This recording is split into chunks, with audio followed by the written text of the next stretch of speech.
My name is Ryan Miller with Aetna Interactive. We're going to talk today about great customer service. Now, I understand that customer service is going to, well, have different expectations in different offices.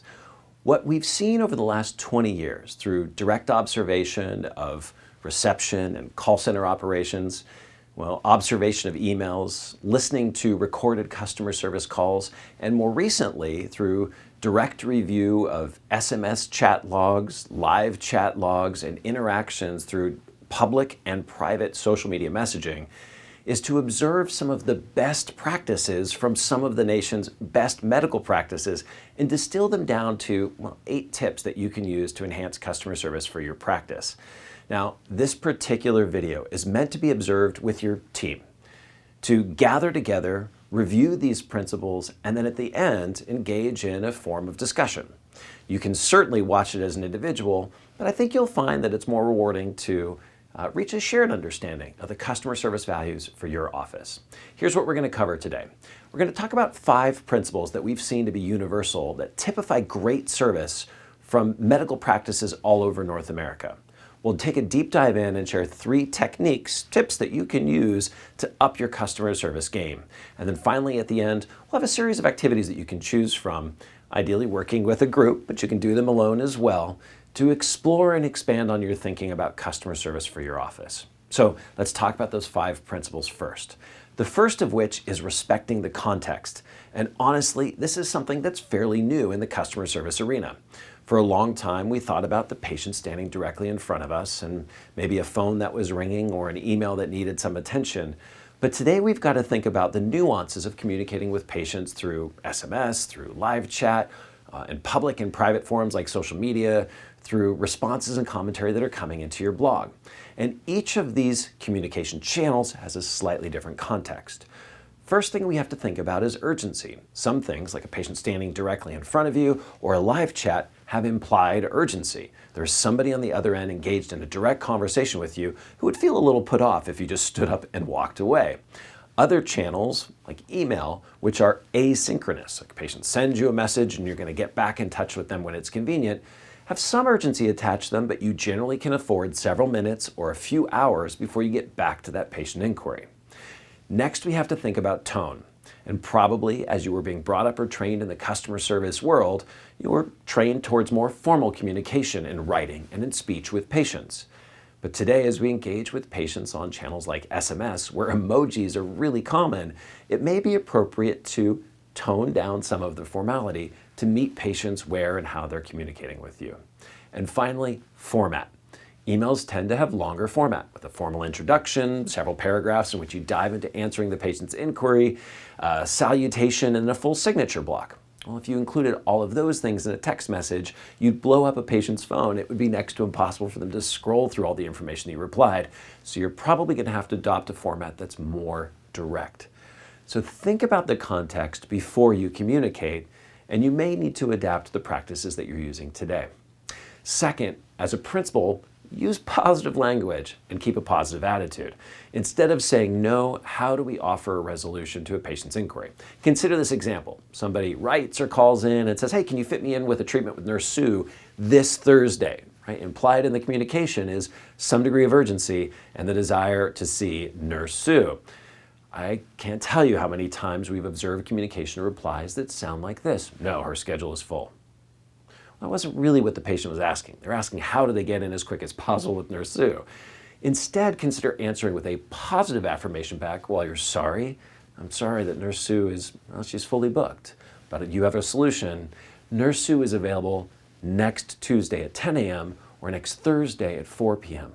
Which of those 2 appointments do you prefer? We want to get you in to see her as quickly as we can before she books out even further. Right? So we've solved the patient's problem, even though it wasn't a direct response to the patient's question. And we know that sometimes as a customer service representative, you're going to come under fire, and that's okay, but we want you to feel empowered to reply with confidence and with empathy in all of those situations. So you can use this technique, one of these 2 phrases, to help move you from a place of angry exchange to the place of working on the solution. You might say, I think I understand why you're frustrated. Now, I'm going to find a solution for you. That language where you're committing personally to help them get a solution and that you stick with them until it's done. Alternately, you can definitely explain to the patient, wow, that thing that you just described, that is not the experience that we want for our patients, and you have every right to be upset. Now, I'm going to get to work to make this better for you, right? So we're pivoting away from the negative after acknowledging it towards working on the solution. The third principle is to make sure you address the needs of the patient, but also take the time to, well, address the needs of your employer. So when that patient wrote in just a moment ago to ask to see Nurse Sue, there's a couple things that are implicit in the communication. They're asking for Nurse Sue by name. They've probably seen her before or received a direct referral. But if that caller wasn't already in your system, after you address the question, you need to make sure that you record the interaction, because there's no way for your employer to continue the communication with that prospective patient that they paid so much to get to call in or write into the practice if you don't take the time to capture their information, right? At the very least, the name, the phone number, the email address, and the procedure or area of interest for that patient, so that you can use tools to continue to communicate with them in the future. In addition to that, we want to take the time to credential the office, and for most clinics, it's appropriate at somewhere in the call after you've qualified the patient to propose either a consultation or a treatment. One or both of those is going to be appropriate inside of most offices, and well, the call feels a little bit lacking if a patient has expressed significant interest and you haven't offered to have them come into the office. And then finally, we want to create some kind of opportunity for follow-up, especially when we don't succeed in booking an appointment during the interaction. So, for example, for a patient who, during your call, asked about prices or was interested in specials, you might close your call by saying, you know, Beth, you mentioned during the beginning of the call that you were interested in finding the best possible deal in, let's say, Botox. While we don't offer very often specials or discounts, that's just not the practice we are, given the quality of our service and the experience of our providers. On the rare occasions that we do, we always announce them to our email newsletter or our followers on social media. Can I subscribe you to our email newsletter now? Right, so we've taken that opportunity to show we were listening, that we're caring about her interests, and we're creating a vehicle for our practice to communicate with that patient into the future. So let's take a step back and let's assume we get hit with a negative call and that patient starts out with, so, I've already called about this 3 times, and you hear the exasperation in her tone. What do you know right away about this patient? Well, she's in a disgruntled state, and she's looking for someone to follow Principle 4, to take responsibility and be accountable for the resolution. So you need to commit personally, the best customer service agents do, to finding a solution for that patient. And certainly, if the solution resides outside of your immediate control, to set realistic expectations and make promises that you can keep about how you as an office team are going to wrap around that patient and make sure that their particular need is met. The fifth and final principle of really fantastic customer service that we've seen all over North America is this one. And it's about affirming what you heard in the call and then closing with, well, what the patient should expect next. So this idea of call recap is something that takes practice. And if it doesn't come naturally, I recommend that you start trying it or testing it out right away. And it might sound like this. In an instance where you started a call, but you're not going to be able to help the individual directly, you let Sarah know that, I've noted your question, and I promise that I'm going to get the answer for you, be back in touch by tomorrow. Sarah, the number I have down for you is, and you read it back. Or if you've been successful in booking an appointment, you might say, Robert, your consultation with Dr. Kim Ports is at 2 p.m. on Wednesday, June 15th. Is that what you wrote in your calendar? Perfect. Now, a couple things I want you to know. I'm about to send you an email that includes our new patient paperwork. If you fill that out before you come in, you don't need to arrive early. And Robert, I'm sorry, I don't remember. Have you been to our office before? No? Okay. Well, new patients tell us sometimes that parking can feel a little bit difficult. So in the email I'm sending you, I'm including some parking instructions so that your first experience goes as smoothly as possible. Right now, there are certainly traits that are, natural for the best customer service agents, like curiosity, active listening, strong organization skills to capture all those notes and be able to do effective recaps, and of course, subject matter expertise. But there are some tricks that can make any of us really fantastic customer service representatives. We're going to go through 3 helpful techniques that we think that you can use to notch your game up just a little bit right away. One of them is mirroring.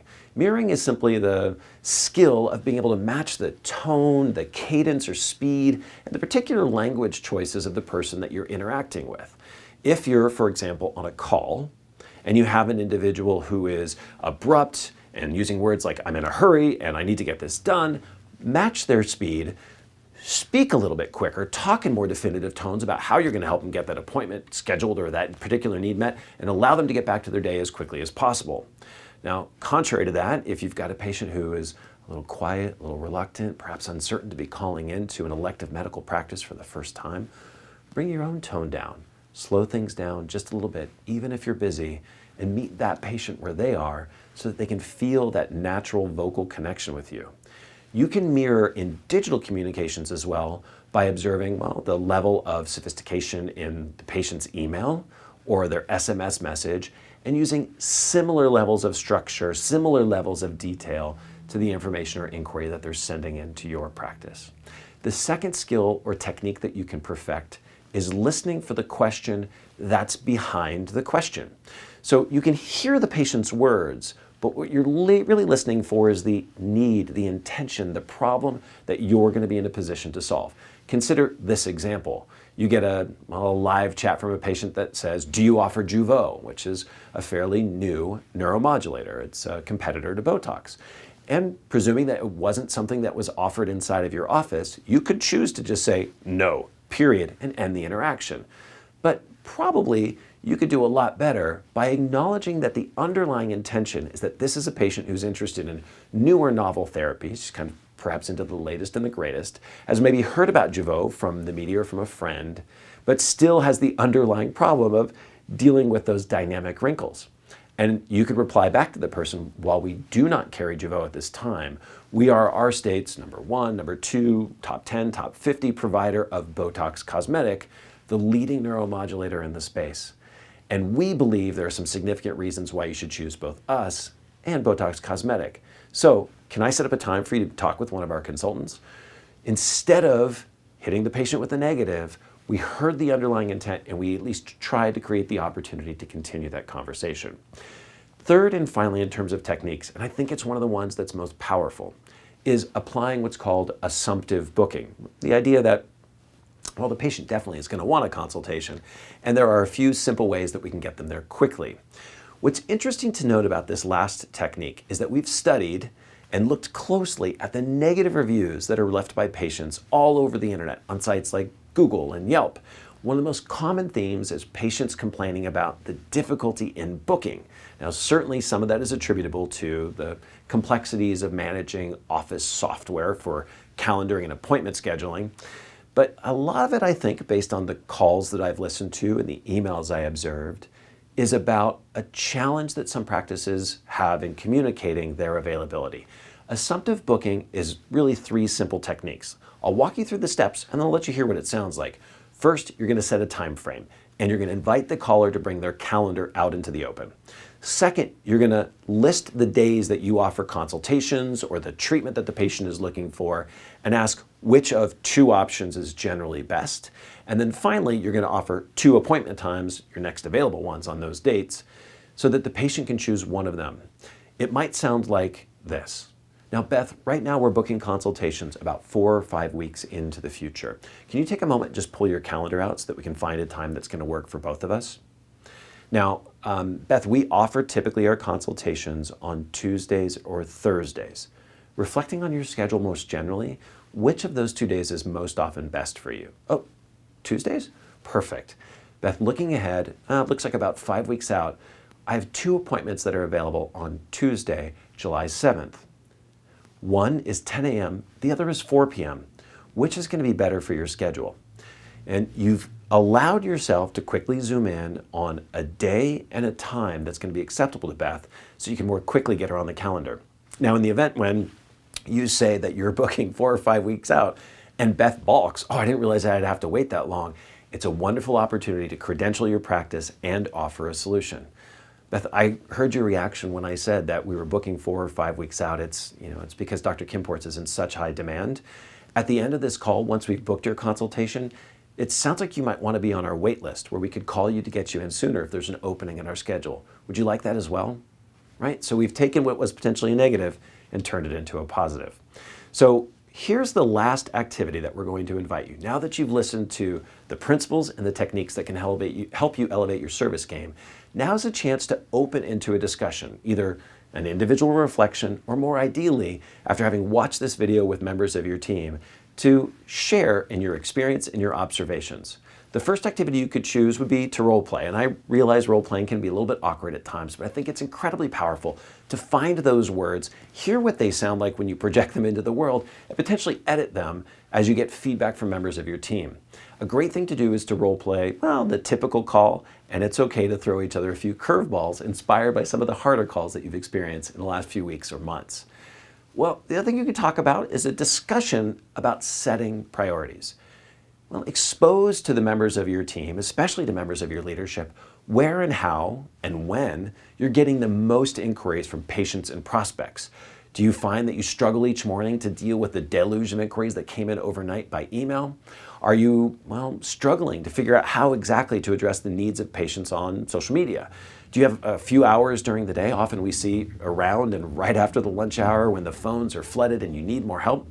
Exposing those ideas and then starting a discussion around which channels will get our attention first. Do we address the person in front of us before we deal with last night's emails? Those communications are going to allow us to set expectations around who's going to get our attention and what areas we might need to examine appropriate staffing or training to meet our customers' needs. The third activity you might engage in is just sharing stories. Take the time to talk about, not necessarily in your office, but the best or worst customer service experience that have been had by members of your own team, and describe what were the specific characteristics or traits of those experiences that made them the best or worst, to look for ways that you can apply those ideas to your own customer service. You could choose your own adventure. Invite one member of your team to describe an impossible customer service experience, one that just felt like it was a lose-lose, and then open yourself up for other members of your team to share ideas back for how that situation could be handled in the future, to potentially a better outcome. Now, as some closing thoughts, I think it's critical that as a team, as an organization, you talk about your service values, the aspirations that you have set for how you're going to service customers that are calling into your clinic.